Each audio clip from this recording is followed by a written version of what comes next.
The next topic and the most important topic in this chapter, I can say it is the continuation of AC circuits only, that is something called resonance phenomena. What is this resonance phenomena? I'll make it pretty simple.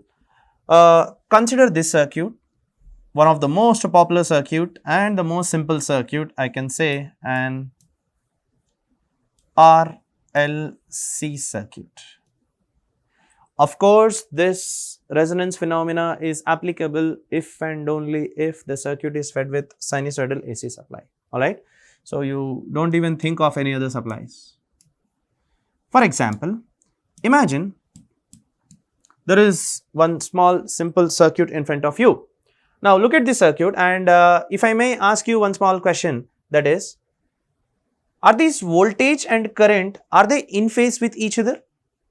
If I ask you this question, what is going to be your answer?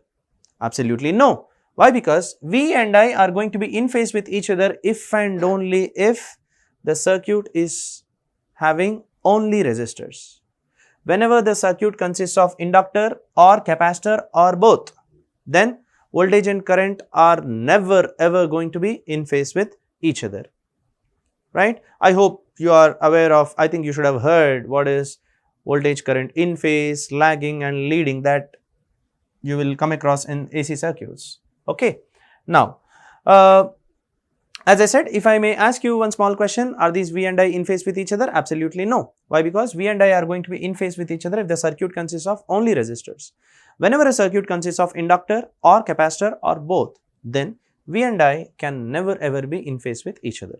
Now, I have a small question for you again. I want V and I in this circuit to be in phase with each other. What shall we do? Two options. Option A, remove inductor, remove capacitor and throw it out.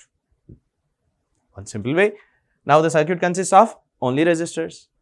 When the circuit consists of only resistors, then yes, V and I are going to be in phase with each other.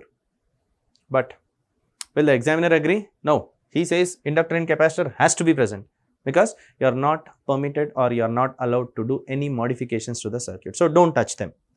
Second option, option B, and the most important one, let inductor and capacitor be physically present. Let them be present, let us not touch them.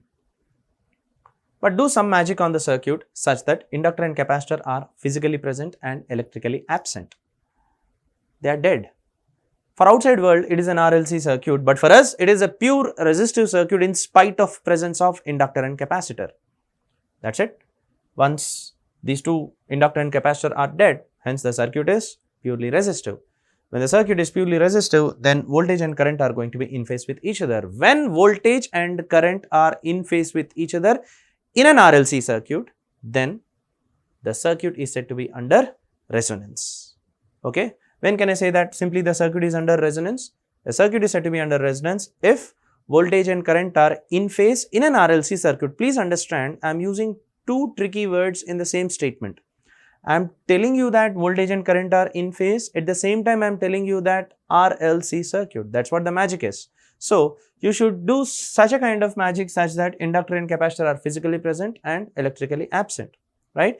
In spite of presence of inductor and capacitor, if your voltage and current are in phase with each other, then the circuit is said to be under resonance. So, in this chapter, first we are going to learn how to make voltage and current in phase with each other in spite of presence of inductor and capacitor.